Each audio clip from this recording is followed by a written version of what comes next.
Hi, welcome back. So we are in chapter 6, the last chapter in this book, Prediction from the Start to the End. In this chapter, we're going to be looking at prediction by RCC. Essentially, we're going to start with the introduction to the meaning of RCC, and then moving to prediction by regression, then classification, and finally by clustering. Let's go ahead and explore the intuitive meaning of RCC.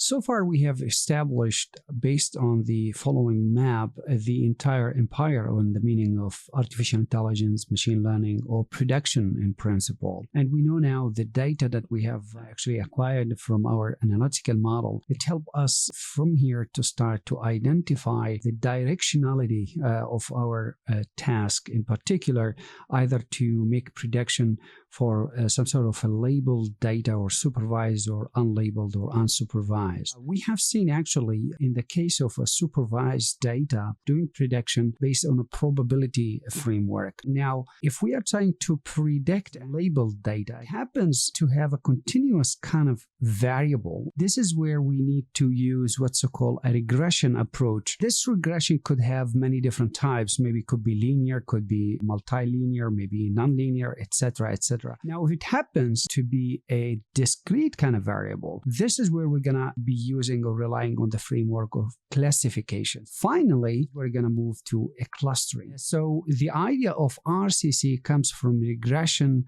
classification, or clustering. Regression, when I have this x sub k to be continuous, classification when it happens to be discrete, and clustering when I don't have x k at all, and I'm just trying to understand the behavior of this data set. Let's go ahead and explore actually the first framework to predict by regression. That's exactly what we're going to do next. I will see you then.